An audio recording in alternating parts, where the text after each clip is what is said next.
Good morning बच्चों। तो फिर से स्वागत है आप सबका हमारे अपने यूट्यूब चैनल एग्जाम गार्डियन में। तो जैसे कि बच्चों आप सबने थंबनेल देख लिया, आज की इस वीडियो में हम लोग डिस्कस करेंगे माइक्रो इकोनॉमिक्स के सेट 2 के ऑब्जेक्टिव्स को। सेट 2 के ऑब्जेक्टिव्स को डिस्कस करने वाले हैं 2021 बोर्ड के लिए। ठीक है, टोटल 60 to 70 ऑब्जेक्टिव क्वेश्चंस है। आप देख रहे हैं कि जो सेट वगैरह चल रहा है, ठीक है, तो वो कंटिन्यू आप लोग का सेट चल रहा है। सेट आप लोग ऐसे मिस मत करना। और ये जो सेट आप लोग को मिलेगा कहाँ, तो हमारा जो ऑफिशियल आईडी है होता है इंस्टाग्राम, जो कि सेम है एग्जाम गार्डियन से।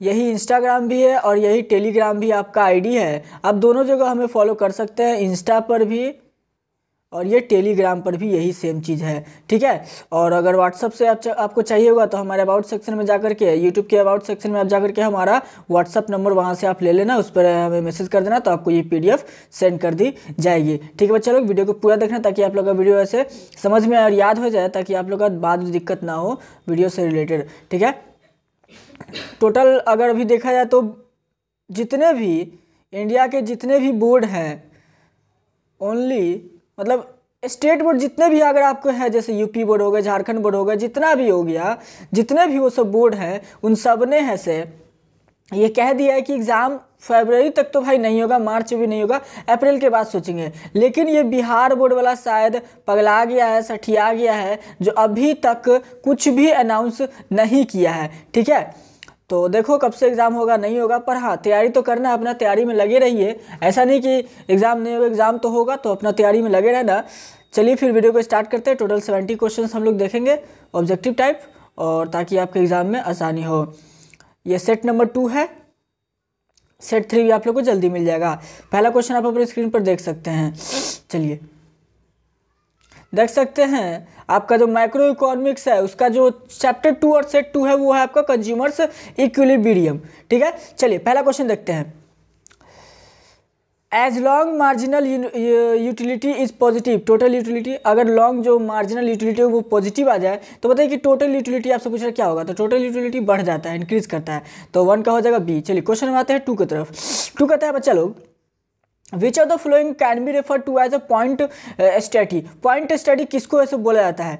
पॉइंट स्टडी किसको बोला जाता है? आपसे पूछ रहा है कि पॉइंट स्टडी किसको बोला जाता है? मार्जिनल यूटिलिटी इज नेगेटिव या marginal utility zero. Point study कब बोलेंगे? जब मार्जिनल यूटिलिटी नेगेटिव हो जाए या जीरो हो जाए या फिर बढ़े या फिर गिरे। तो पॉइंट स्टडी कहने का मतलब कि भाई न्यूट्रल रहे, यानी कि जीरो रहे। पॉइंट स्टडी मतलब मार्जिनल यूटिलिटी आपका जीरो होगा। चलिए क्वेश्चन नंबर 2 का आंसर तो हमने देख लिया। 3 देखते हैं।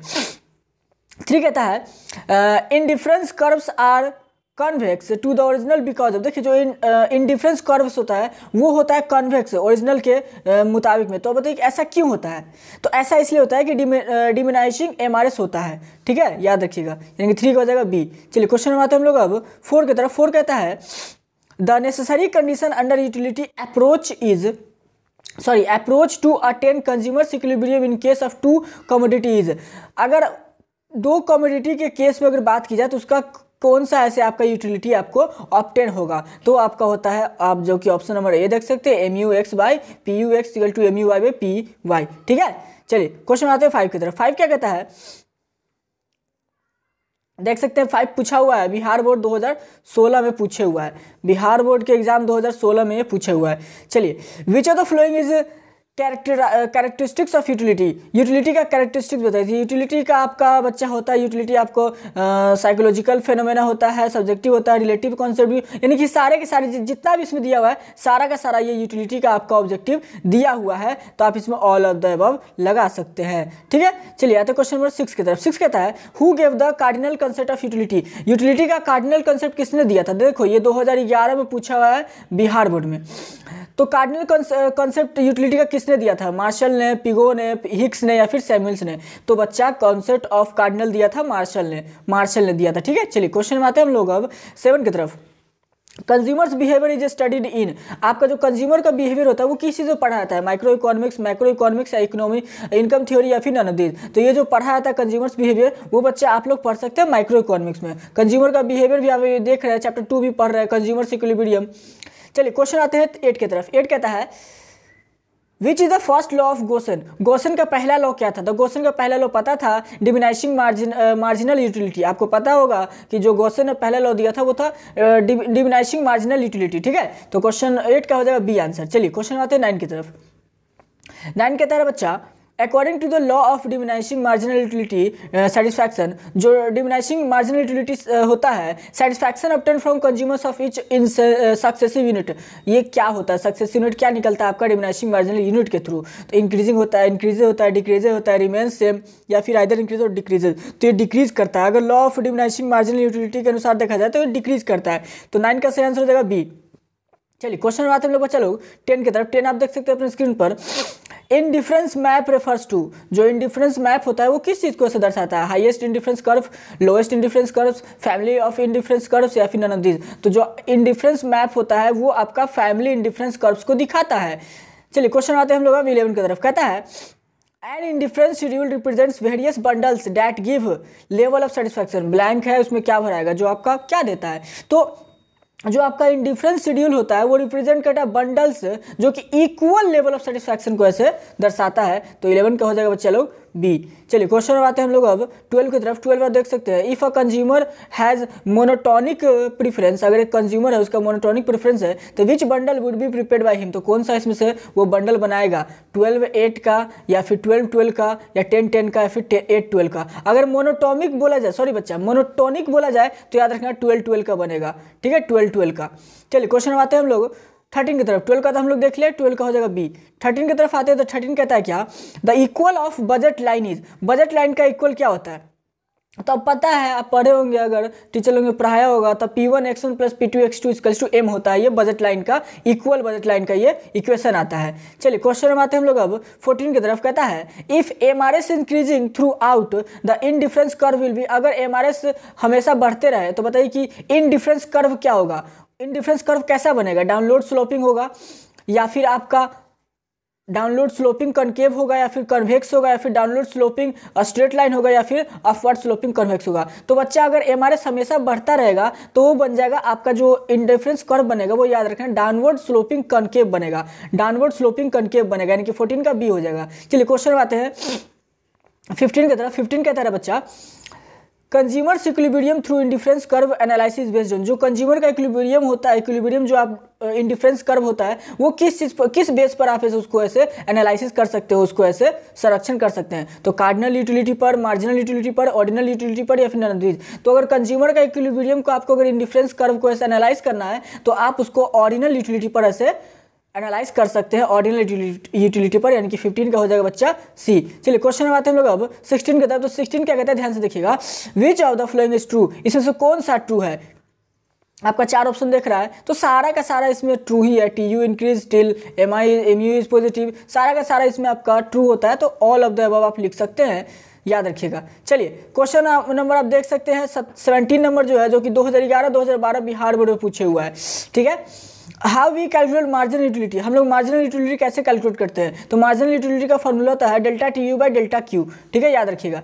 Delta TU by delta Q होता है मार्जिनल यूटिलिटी का फॉर्मूला, यानी कि 17 का हो जाएगा ए, 17 का ए। चलिए क्वेश्चन नंबर आते हैं 18 की तरफ। तो देख सकते हैं कि 18 आपका पूछा हुआ कितना, बिहार बोर्ड में भी पूछा है, झारखंड बोर्ड में भी पूछा है, ठीक है, 2017-2018 देख सकते हैं। झारखंड में 2017 में पूछा, तो बिहार बोर्ड में 2018 में पूछा है।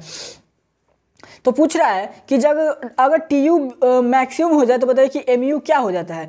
तो देखिए जब TU अगर मैक्सिमम होता है तो MU आपका 0 आ जाता है, न्यूट्रल हो जाता है, यानी कि, ठीक है। तो हो जाएगा आपका सी, 18 का सी। चलिए क्वेश्चन नंबर आते हैं हम लोग अब 19 की तरफ। 19 देख सकते हैं जो कि आपका पूछा हुआ है 19 2019 में, बिहार बोर्ड के 2019 में पूछा हुआ है। चलिए कहता है who basically propounded the concept of law of equi marginal utility. जो law of equi marginal utility है इसका कॉन्सेप्ट किसने दिया था? आपसे पूछ रहा है कि law of equi marginal utility का कॉन्सेप्ट किसने दिया था? तो भैया मेरे गॉसन साहब ने इसका ऐसे कॉन्सेप्ट दिया था, याद रखिएगा। 19 का हो जाएगा बी। चलिए क्वेश्चन नंबर आते हैं हम लोग अब 20 की तरफ। तो 20 कहता है जो कि 20 में देख सकते हैं 2029 में पूछा हुआ है, 2019 में पूछा हुआ है। चलिए स्लोप ऑफ बजट लाइन और प्राइस लाइन इज। आपसे पूछ रहा है कि बजट लाइन और प्राइस लाइन का स्लोप कैसा होता है। तो बजट लाइन और प्राइस लाइन का स्लोप आपका -px/py या फिर -py/px। तो आपका पता होना चाहिए कि जो स्लोप ऑफ बजट लाइन होता है वो minus P X by P Y होता है, minus P X by P Y, यानी कि 20 का हो जाएगा ए।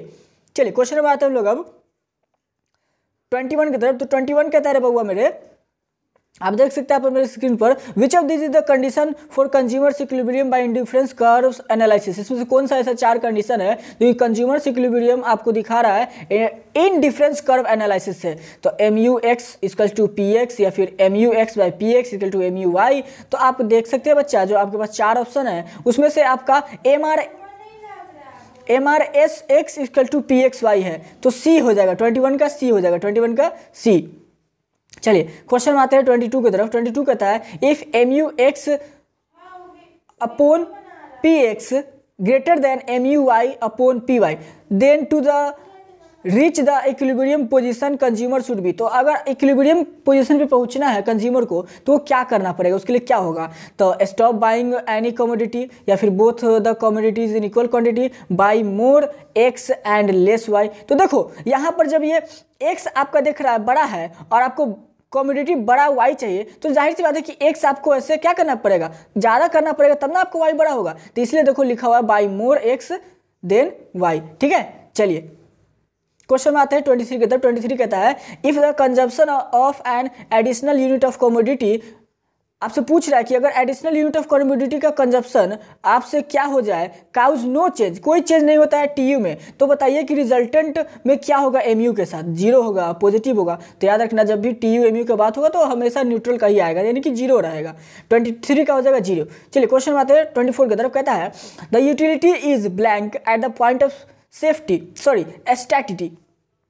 आपसे पूछ रहा है कि यूटिलिटी सैटिलिटी के पॉइंट पर क्या होता है। तो यूटिलिटी अगर आपका पूछा जाए सैटिलिटी के पॉइंट पे तो हो जाता है मैक्सिमम, याद रखिएगा मैक्सिमम होता है। ठीक है, चलिए क्वेश्चन नंबर आते हैं हम लोग अब 25 की तरफ। तो कहता है marginal utility MU of nth unit is calculated as. आपसे ये जरूर क्वेश्चन पूछेगा एमयू का nth यूनिट कैसे कैलकुलेट किया जाता है। तो एमयू का जो nth यूनिट होता है बच्चा वो कैलकुलेट किया जाता है एमयू का बेस पे n equal to T U I plus 1। ठीक है, ये होता है, याद रखेंगे। चलिए ये ऑप्शन नंबर डी है, बी मत समझिएगा, डी है, प्रिंट आउट गलत है। चलिए क्वेश्चन बात है हम लोग अब 26 की तरफ। 26 कहता है इन case of single commodity consumer equilibrium is achieved when. Single commodity है तो बताइए कि कंज्यूमर इक्विलिब्रियम कब अचीव्ड हो जाएगा, ये आपसे पूछ रहा है। तो mu x equal to P X जब रहेगा तो ये आपको ऐसे इक्विलिब्रियम को अचीव्ड कर जाएगा। तो याद रखिएगा mu के power x equal to P X. चलिए क्वेश्चन आते हैं बच्चा 27 की तरफ। कहता है blank measure the slope of indifference curves. कौन सा ऐसा होता है जो कि इंडिफरेंस कर्व को ऐसे मेजर करता है। तो जो इंडिफरेंस कर्व को जो मेजर करता है बच्चा माइक्रो इकोनॉमिक्स वो marginal rate substitution. Marginal rate substitution आपको ऐसे इंडिफरेंस कर्व को ऐसे मेजर करता है, याद रखिएगा। चलिए क्वेश्चन में आते हैं 28 की तरफ। 28 आपका बिहार बोर्ड 2018 में पूछे हुआ है और देख सकते हैं ऐसा कोई क्वेश्चन नहीं है, मतलब 90% क्वेश्चन आपका हर बार पूछा हुआ है और पूछता भी है। ठीक है, याद रखिएगा। चलिए तो इंडिफरेंस कर्व क्या होता है, इंडिफरेंस कर्व क्या है आपका, ये पूछे हुआ है बिहार बोर्ड 2018 में। Convex to the origin, concave to the origin, या फिर both A and B, true, all of the false. देखिए इंडिफरेंस कर्व कॉनकेव होता है ओरिजिन से, इंडिफरेंस कर्व कॉनकेव रहेगा, याद रखिएगा। इंडिफरेंस कर्व कॉनकेव रहता है ओरिजिन से, याद रखिएगा। चलिए क्वेश्चन में आते हैं 29 की तरफ। ये भी देख सकते हैं, ये भी आपका पूछे हुआ है 2018 में, 2018 में ये भी पूछा है बउआ। चलिए utility is related to, utility किस चीज से रिलेटेड है, usefulness, morality, satisfaction of human wants, या फिर ऑल ऑफ द अबव। आपका जो यूटिलिटी होता है यूजफुलनेस से भी रिलेटेड है, मोरालिटी से भी है, सेटिस्फैक्शन ऑफ ह्यूमन वांट्स से भी है, यानी कि ऑल ऑफ द अबव से ये रिलेटेड है। चलिए क्वेश्चन में आते हैं हम लोग अब 30 की तरफ। तो 30 कहता है a consumer consumes only 2 goods if price of 1। देखिए एक कंज्यूमर है वो केवल 2 ही गुड्स यानी कि 2 ही सामान खरीद सकता है। तो बोल रहा है if price of one of the good falls, अगर एक सामान का प्राइस गिर जाए तो बताइए कि कर्व जो इंडिफरेंस कर्व होगा वो कैसा होगा, वो क्या होगा। तो देखो प्राइस गिर रहा है तो उससे क्या मतलब है कि उसके कर्व में जहां है वैसा का वैसा रह जाएगा, तो डज नॉट शिफ्ट होगा, याद रखिएगा ये डज नॉट शिफ्ट होगा। चलिए क्वेश्चन नंबर आते हैं हम लोग अब 31 की तरफ। 31 क्या कहता है as per the determination of consumer equilibrium theory. देखो कंज्यूमर इक्विलिब्रियम थ्योरी के अनुसार in order to arrive at consumer equilibrium, consumer के इक्विलिब्रियम पर पहुंचने के लिए कंज्यूमर को कैसा होना चाहिए, ठीक है। तो आप याद रखना, अगर ऐसा क्वेश्चन आएगा तो change the quantities of both goods, आप ये सी लगा देना, ठीक है। चलिए क्वेश्चन नंबर आते हैं हम लोग अब 32 की तरफ। तो 32 कहता है the slope of price line, जो प्राइस लाइन का स्लोप है case of X commodities and Y commodities. तो बताइए कि कैसे दिया जाएगा। जो प्राइस लाइन का जो आपका स्लोप होगा एक्स और वाई के रेफरेंस में, कमोडिटीज में कैसे बनाया जाएगा। तो वो बनेगा रे बच्चा test and preference of consumers, या फिर प्राइस ऑफ बोथ कम्युनिटीज, या फिर price of community X alone, price of community Y alone. देखिए ऐसा तो नहीं पूछ रहा है कि सिर्फ एक्स का पूछ रहा है विथ रिस्पेक्ट टू वाई, ये एक्स और वाई दोनों का पूछ रहा है। तो दोनों का पूछ रहा है तो हम दोनों लिखेंगे prices of both the communities, ठीक है। यानी कि 32 का हो जाएगा बी, 32 का हो जाएगा बी। चलिए क्वेश्चन नंबर आते हैं हम लोग अब 33 की तरफ। 33 कहता है in the context of indifference curve analysis, indifference curve analysis के कॉन्टेक्स्ट में एमआरएस स्टैंड्स फॉर, एमआरएस का फुल फॉर्म क्या होता है। तो एमआरएस का फुल फॉर्म होता है मार्जिनल रेट ऑफ सब्स्टिट्यूशन, याद रखिएगा। एमआरएस का फुल फॉर्म पूछता है मार्जिनल रेट ऑफ सब्स्टिट्यूशन। चलिए क्वेश्चन में आते हैं 34 की तरफ। 34 कहता है for consumer equilibrium be stable the requirement is. देखो अगर कंज्यूमर इक्विलिब्रियम स्टेबल रखना है तो क्या रिक्वायरमेंट जरूरी होगा, आपको क्या किस चीज़ को कांस्टेंट रखना पड़ेगा, फिर क्या इंक्रीज करना पड़ेगा, क्या डिक्रीज करना पड़ेगा। तो बच्चा मेरे अगर कंज्यूमर इक्विलिब्रियम को आपको स्टेबल रखना है तो उसके लिए आपको एमआरएस को डिमिनाइजिंग करना होगा, याद रखिएगा एमआरएस को डिमिनाइजिंग करना होगा। चलिए क्वेश्चन नंबर आते हैं हम लोग अब 35 की तरफ। 35 कहता है the assumption of constant marginal utility of money. जो constant marginal utility of money का एजम्पशन है, इसका मतलब क्या इसका मतलब क्या है। Importance of money to consumer is, consumer से रिलेटेड इसका जो पैसों से महत्व वो क्या है वो आपको बताना है। तो इंक्रीज करेगा, डिक्रीज करेगा, फिर सेम रहेगा, फिर नन ऑफ दिस रहेगा। अगर constant marginal utility of money रहेगा तो ये सेम हो जाएगा, ठीक है बच्चा लोग, सेम रहेगा। चलिए क्वेश्चन में आते हैं हम लोग 36 की तरफ। 36 कहता है इंडिफरेंस कर्व स्लोप्स। जो अब ये पूछ रहा है इंडिफरेंस कर्व स्लोप कैसा होता है, कहाँ से निकलता है, from right to left, from left to right, या फिर बोथ ए एंड डी, या फिर नन ऑफ दीज। तो बच्चा ये जो आपका होता है फ्रॉम लेफ्ट टू राइट आपका ऐसे इंडिफरेंस कर्व निकलता है, लेफ्ट टू राइट, ठीक है, लेफ्ट से राइट जाएगा, याद रखिएगा। चलिए क्वेश्चन में आते हैं हम लोग 37 की तरफ, जो कि 2012 में पूछा हुआ बिहार बोर्ड में। The ability of satisfying human wants in good is called its. जो एबिलिटी होता है ह्यूमन के वांट्स को सेटिस्फाई करने का, उसको क्या बोलते हैं, प्रोडक्टिविटी बोलते हैं, सेटिस्फैक्शन बोलते हैं, फिर यूटिलिटी बोलते हैं, फिर प्रॉफिटेबिलिटी बोलते हैं। तो अगर ह्यूमन वांट्स के सेटिस्फाई करेगा तो ये होता है यूटिलिटी। क्या होता है, यूटिलिटी होता है। 37 का हो जाएगा सी। चलिए 38 की तरफ कहते हैं the addition of utilities obtain from all units of goods is called. जो यूटिलिटीज का एडिशन होता है ऑल यूनिट्स ऑफ गुड्स, उसको क्या बोलते हैं, मार्जिनल यूटिलिटी बोलते हैं, टोटल यूटिलिटी बोलते हैं, मैक्सिमम सेटिस्फैक्शन, या फिर एडिशनल यूटिलिटी। तो ये होता है टोटल यूटिलिटी। टोटल यूटिलिटी कहलाता है आपका, अगर बात किया जाए एडिशनल यूटिलिटी जो कि आपका ऑब्टेन होगा यूनिट्स ऑफ गुड्स से, तो उसको बोलते हैं टोटल यूटिलिटी, याद रखिएगा। चलिए क्वेश्चन नंबर आते हैं हम लोग अब 39 की तरफ। 39 कहता है, 39 देख सकते हैं पहले आप, 2012 और 2018 में पूछा हुआ है, ठीक। Who propounded the original utility theory. Utility theory, original utility theory किसने ऐसे प्रोफाउंड किया था, मार्शल ने, पिगो ने, हिग्स एंड एलन ने, या फिर रिकॉर्ड ने। तो जो ओरिजिनल यूटिलिटी थ्योरी है बच्चा, उसको जो फाउंड किया था हिग्स एंड एलन ने, हिग्स एंड एलन ने। चलिए तो 39 का हो जाएगा सी। 40 की तरफ आते हैं तो कहते हैं 40 क्या कहता है, ध्यान से देखिएगा। 40 कहता है व्हेन इकोनॉमिक्स, बच्चा लोग देखना ध्यान से, when economics speaks of the utility of certain product they are referring to. क्या बोल रहा है कि जब इकोनॉमिक्स आपका बात करे, मतलब इकोनॉमिक्स के बारे में बात हो, तो यूटिलिटी ऑफ सर्टेन प्रोडक्ट, किसी सर्टेन प्रोडक्ट के बारे में, तो किस चीज़ को ये रेफर करता है, demand for the product, usefulness of the product in consumption, satisfaction gain from consuming such product, या rate at which consumers are willing to exchange one good for another. तो ये जो डिमांड होता है बच्चा, ये होता है आपका सेटिस्फैक्शन की तरफ, ठीक है, याद रखिएगा, satisfaction gain from consuming such product. चलिए क्वेश्चन में आते हैं हम लोग अब 41 की तरफ। 41 कहता है यूटिलिटी, यूटिलिटी क्या होता है, तो differs from person to person, differs from time to time, या फिर differs from product to product, या फिर ऑल ऑफ दिस। तो यूटिलिटी आपका पर्सन से पर्सन भी डिफर करेगा, टाइम टू टाइम भी, और प्रोडक्ट टू प्रोडक्ट भी, यानी कि ऑल ऑफ दिस हो जाएगा, यानी कि सही ऑप्शन हो जाएगा बच्चा क्या, डी। चलिए क्वेश्चन में आते हैं हम लोग अब 42 की तरफ। 42 कहता है, देखिएगा ध्यान से आप अपने स्क्रीन पर, the law of diminishing marginal utility will not hold good it income of consumer. जो लॉ होता है डिमिनिशिंग मार्जिनल यूटिलिटी, वो गुड इनकम कंज्यूमर नहीं होता, क्यों?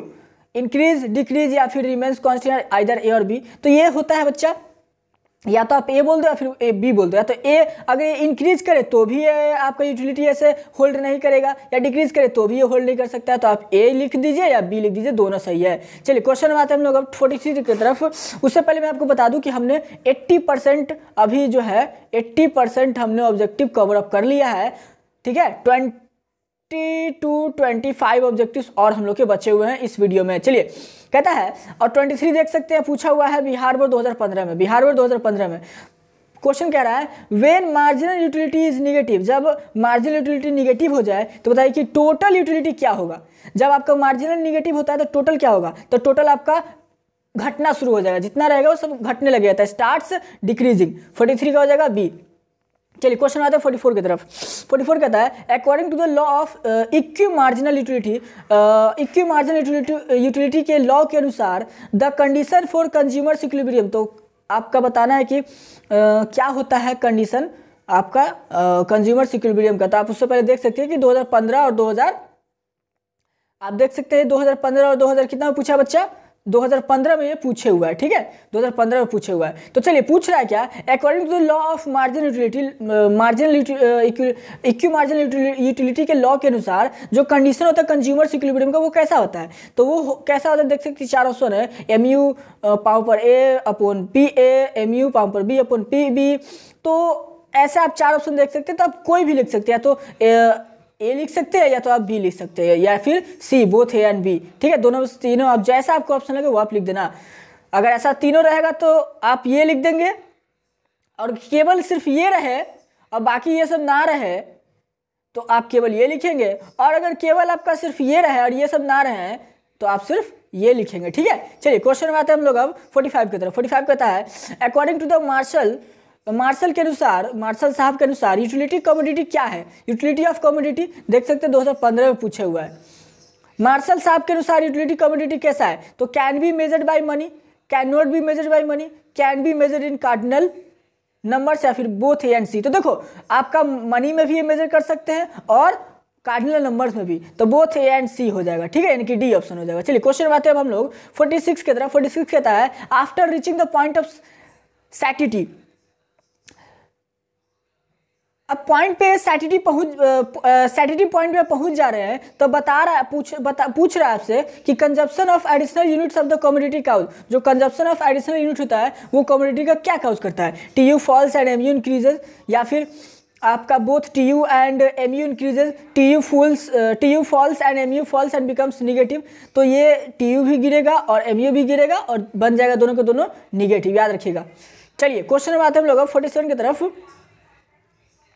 47 क्या कहते हैं, ध्यान से देखिएगा। According to the one of the assumption of law of diminishing marginal unity, आपसे पूछ रहा है कि डिमिनाइशिंग मार्जिनल यूनिटी के लॉ के अनुसार, एजम्पशन के अनुसार, there should be between a consumption of one unit and another unit. यहाँ पर कोई कंजप्शन होता है एक यूनिट और दूसरे यूनिट के बीच, तो वो क्या कहलाता है?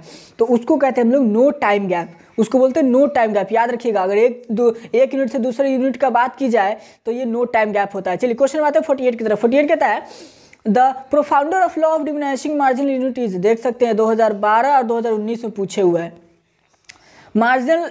और एक बात याद रखिएगा, कोई भी अगर किसी साइंटिस्ट के नाम से या फिर कोई इकोनॉमिस्ट के नाम से अगर कोई क्वेश्चन है तो वो सब जरूरी होता है, इंपॉर्टेंट क्वेश्चन होता है, VBI में से एक होता है, याद रखिएगा। चलिए तो कहता है कि the propounder of law of diminishing marginal utilities, आपसे पूछ रहा है कि law of diminishing marginal utility को खोजने वाला कौन था?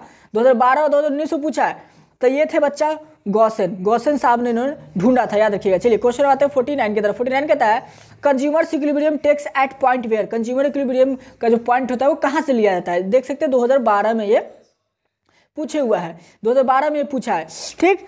तो ये आपका जो पॉइंट लिया जाता है, आपको पता है कि MU इक्वल टू प्राइस होता है, याद रखिएगा। चलिए 50 की तरफ आते हैं, तो 50 कहता है, 50 आप देख सकते हैं 2015 और 2017 में पूछे हुआ है, ठीक। 2019 में पूछा है तो 2021 में ये पूछ सकता है, इसके चांसेस है कि ये 2021 में पूछ देगा। चलिए तो कहता है the capacity of commodity to satisfy human wants is, जो कमोडिटी का जो कैपेसिटी होता है ह्यूमन वांट्स को सेटिस्फाई करने को, वो क्या होता है? तो कंजप्शन, यूटिलिटी, या फिर क्वालिटी, या फिर टेस्ट। तो ये होता है रे बच्चा, ये जो सही मायने में जो आंसर होता है ये होता है यूटिलिटी। क्या होता है? यूटिलिटी, याद रखना ये होता है यूटिलिटी। चलिए क्वेश्चन नंबर आते हैं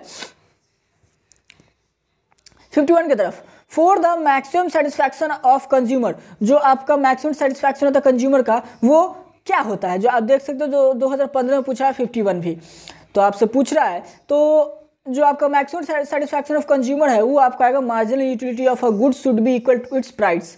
आपका ए हो जाएगा 51 का। चलिए क्वेश्चन आते हैं 52 की तरफ।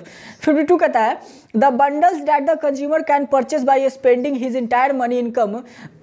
कोई भी बंडल जो खरीद रहा है कंज्यूमर अपना पूरा का पूरा पैसा खर्च करके, जो कि इनकम से जितना पैसा उसके पास था सारा लगा दे रहा है, at given prices is represented by. तो ये कौन सा जो प्राइस है इसको क्या है से बताया जाता है? तो याद रखना, अगर आप कुछ पैसा किसी चीज़ में लगाते हो तो आपने पूरा पैसा कमाया, जो बचा करके पैसा रखा उसी चीज़ को ना आप लगा देते हो जी, तो उसको कहते हैं बजट लाइन। ठीक है, क्वेश्चन नंबर 52 का हो जाएगा ए। चलिए 53 की तरफ आते हैं तो कहता है the consumer is in equilibrium when marginal utility from a commodity equals. आपसे पूछ रहा है कि जो कंज्यूमर है इक्विलिब्रियम में होगा कब? जब मार्जिनल यूटिलिटी आपका कमोडिटी इक्वल्स होगा। The demand for that commodity, supply of that commodity, higher satisfaction to the consumer, या फिर कट्स एंड इंडिफरेंस कर्व। तो ये हो जाता है बच्चा higher satisfaction to the consumer, याद रखिएगा। 53 का हो जाएगा सी। 54 की तरफ आते हैं। An indifference curve represents all those combination of two goods which give। देखिए जो indifference curve होता है रिप्रेजेंट क्या करता है? वो all those combination of two goods which give, क्या गिव करेगा? No satisfaction to the consumer, lower satisfaction to the consumer, higher satisfaction to the consumer, equal satisfaction to the consumer. कुछ भी इंडिफरेंस कर्व इक्वल के ही पास आएगा तब तो कुछ फायदा होगा। चलिए क्वेश्चन में आते हैं 55 की तरफ। 55 कहता है the consumer is in equilibrium. अगर कंज्यूमर है इक्विलिब्रियम स्टेट में तो at a point where the budget line, उस पॉइंट पे जिस पॉइंट पर उसका बजट लाइन क्या होता है? तो is the above an indifference curve, या फिर is below an indifference curve, या फिर is tangent to an indifference curve, या फिर कट्स एन इंडिफरेंस कर्व। तो ये हो जाता है बच्चा सी हो जाएगा 55 का सही आंसर, याद रखिएगा। चलिए 56 की तरफ आते हैं तो 56 देख सकते हैं 2018 में पूछा हुआ है क्वेश्चन। चलिए 56 कहता है this is required for budget set. Budget set के लिए जो रिक्वायर किया था वो क्या होता है? Collection of bundles, prevailing of market prices, total income of the consumers, या फिर ऑल ऑफ द अबव। अगर बजट सेट की बात की जाए तो कलेक्शन ऑफ बंडल भी होता है, प्रिवेलिंग मार्केट प्राइस भी होता है, total income of the consumer भी होता है, यानी कि ऑल ऑफ द अबव हो जाएगा 56 का। चलिए क्वेश्चन आते हैं 57 की तरफ। कहता है इन डिमिनाइशिंग रेट ऑफ सब्स्टिट्यूशन। जो आपसे पूछ रहा है कि डिमिनाइशिंग रेट ऑफ सब्स्टिट्यूशन में क्या होता है? मोर ऑफ गुड्स 1, एक गुड्स से ज़्यादा होता है, लेस ऑफ गुड्स 2, या फिर मोर ऑफ बोथ 1 and 2, या फिर ए एंड बी। तो ये हो जाता है बच्चा ए और बी। आप ए और बी टिक कर देना, ए और बी। ठीक है, अगर डिमिनाइशिंग रेट ऑफ सब्स्टिट्यूशन का बात किया जाए तो। चलिए क्वेश्चन में आते हैं हम लोग, और यानी कि 50C का ओवरऑल हो जाएगा डी। चलिए 58 की तरफ आते हैं तो utility in economics means, economics में यूटिलिटी का मतलब क्या होता है? तो want satisfying power of community होता है आपका इकोनॉमिक्स में यूटिलिटी का मतलब, यानी कि ए ही हो जाएगा, ऑप्शन नंबर ए हो जाएगा। और ये क्वेश्चन VBI में से एक है। ठीक है, चलिए क्वेश्चन नंबर आते हैं हम लोग अब आपके 59 की तरफ। 59 कहता है the slope of indifference curve shows. जो इंडिफरेंस कर्व का जो स्लोप होता है वो किस चीज को ऐसे दर्शाता है? द प्राइस रेशियो, डिमिनाइशिंग, या फिर फैक्टर सब्स्टिट्यूशन, या फिर मार्जिनल यूटिलिटी। तो ये आपका दर्शाता है डिमिनाइशिंग को। क्या? डिमिनाइशिंग को ये दर्शाता है। चलिए क्वेश्चन में आते हैं हम लोग अब 60 की तरफ। Consumes only 2 goods. एक कंज्यूमर है जो कि सिर्फ 2 ही गुड को ऐसे कंज्यूम करता है। If price of one of the goods fall the indifference curve. एक जो प्राइस है अगर एक का ऐसे गिर जाए तो बताइए कि दूसरे का प्राइस क्या होगा? तो देखो थोड़ा देर पहले भी सेम क्वेश्चन था तो उसमें भी यही सेम क्वेश्चन था, लेकिन उसमें क्या था कि डज नॉट शिफ्ट था, यहाँ भी डज नॉट शिफ्ट होगा। ठीक है, ये ए ऑप्शन जो है ये गलत है, ये ए नहीं होगा, याद रखिएगा। चलिए क्वेश्चन नंबर आते हैं हम लोग अब 61 की तरफ। Slope of an indifference curve is measured by. जो इंडिफरेंस कर्व का जो स्लोप होता है वो कैसे मेजर किया जाता है? Marginal rate of substitution, marginal rate of transformation, marginal opportunity cost, या फिर नन ऑफ दीज। तो ये आपका मार्जिनल रेट ऑफ सब्स्टिट्यूशन के अनुसार इसको ऐसे क्या किया जाता है? नापा जाता है। चलिए क्वेश्चन नंबर आते हैं हम लोग अब 62 की तरफ, when we add up utility derived from consumption of all the units of commodities we get, हम लोग ऐड कर दे यूटिलिटी को derive from consumption of all the units of commodities we get, तो हम लोग को क्या मिलेगा? टोटल यूटिलिटी, इनिशियल यूटिलिटी, या फिर मार्जिनल यूटिलिटी, या फिर नन ऑफ दीज। तो ये हम लोग को मिलता है बच्चा टोटल यूटिलिटी, याद रखिएगा। फिर 62 का हो जाएगा ए। 63 की तरफ आते हैं, एंड इंडिफरेंस कर्व ऑलवेज, जो इंडिफरेंस कर्व होता है वो कहाँ से होता है? तो लेफ्ट टू राइट, पहला क्वेश्चन भी हम लोग देखा था, कुछ क्वेश्चन पहले भी देखा था। 63 का हो जाएगा ए। चलिए अब क्वेश्चन रिपीट हो रहा है, याद रखिएगा। चलिए क्वेश्चन आते हैं 64 की तरफ, market rate of exchange also denotes, जो मार्केट रेट हो रहा है एक्सचेंज का वो क्या क्या डिनोट्स करता है? तो slope of PPC, slope of budget line, slope of indifference curve, या फिर नन ऑफ दीज। तो ये आपका स्लोप ऑफ बजट लाइन को ऐसे क्या करता है? डिनोट करता है। चलिए क्वेश्चन में आते हैं लोग अब 65 की तरफ, when marginal utility zero, total utility, जब मार्जिनल यूटिलिटी जीरो हो जाए तो बताइए कि टोटल यूटिलिटी क्या होगा? तो टोटल यूटिलिटी आपका मैक्सिमम होगा, याद रखिएगा। मार्जिनल जब जीरो तो टोटल मैक्सिमम होता है। चलिए क्वेश्चन नंबर 66 की तरफ कहता है, if marginal rate of substitution is constant through out the indifference curves will be, अगर मार्जिनल रेट ऑफ सब्सटीट्यूशन आपका कांस्टेंट हो जाए पूरे के पूरे इंडिफरेंस कर्व में, तो वो क्या होगा? तो डाउनवर्ड स्लोपिंग स्ट्रेट लाइन बन जाएगा आपका, ये डाउनवर्ड स्लोपिंग स्ट्रेट लाइन ये आपका बन जाएगा। चलिए क्वेश्चन में आते हैं 67 की तरफ, जो कि हमारे वीडियो का लास्ट क्वेश्चन है, but note the list, next set जरूर आएगा। पूछ रहा है, if marginal rate of substitution is increasing through out the indifference curve will be, same question है बउआ, देखो सेम क्वेश्चन है, देखो सेम क्वेश्चन है ना, तो कुछ भी नहीं, वही जो था हम लोग का, क्या था इसमें? डी था ना, डाउनवर्ड स्लोपिंग स्ट्रेट लाइन, तो इसमें भी यही होगा, डाउनवर्ड स्लोपिंग स्ट्रेट लाइन। तो बच्चा लोग हम लोगों ने टोटल क्वेश्चंस को कवर अप कर लिया है। टोटल 67 क्वेश्चन थे, जो कि मैंने कहा था कि कितना 70 तक देखेंगे, तो ओवरऑल काफ़ी है। तो सेट 2 में हमारा इतना ही था, इकोनॉमिक्स के सेट 2 चैप्टर 2 से। इससे ज़्यादा फिर ऑब्जेक्टिव पॉसिबल नहीं है, इससे ज़्यादा ऑब्जेक्टिव पूछेगा भी नहीं। अगर चैप्टर 2 और सेट 2 से ऑब्जेक्टिव आया तो इतना इनफ है, आप इतना काम कर सकते हैं, इतना में से आप काम चला सकते हैं। पूरा का पूरा इसमें आपका ऑब्जेक्टिव कवर अप कर दिया गया है, ठीक है। तो आप लोग को करना कुछ भी नहीं है, ये सेट आप लोग को कहाँ मिल जाएगा? व्हाट्सएप पर मिलेगा, व्हाट्सएप पर और इंस्टाग्राम पर, जो कि आईडी आप लोग को पता ही है। यहाँ पर आप सारे की आईडी देख सकते हैं, और टेलीग्राम पर आप यहाँ पर हमें ऐसे फॉलो कर सकते हैं, जहाँ पर भी आपकी मर्जी वहाँ से आप ये पीडीएफ ले लेना। और बच्चा लोग वीडियो पसंद आया तो लाइक करके जाना, चैनल पर नया हो तो सब्सक्राइब कर देना, और अगर अपने दोस्तों के साथ शेयर करना चाहते हो तो शेयर भी कर देना वीडियो को। क्या दिक्कत है कमेंट करके बताना कि कोई डाउट तो नहीं है, वीडियो में कुछ प्रॉब्लम तो नहीं है, तो हमें ज़रूर बताना, ठीक है बच्चे लोग। तो आपका इस वीडियो पर हमारा और अपना बहुमूल्य समय देने के लिए इस वीडियो पर आपको बहुत बहुत धन्यवाद। फिर से मिलेंगे कोई नेक्स्ट वीडियो में, तब तक के लिए स्टे होम, स्टे सेफ और पढ़ते रहें। और ये निश्चित है कि एग्ज़ाम तो होगा ही होगा, तो तैयारी करते रहें बस। फिर से मिलेंगे नेक्स्ट वीडियो में, तब तक के लिए बाय।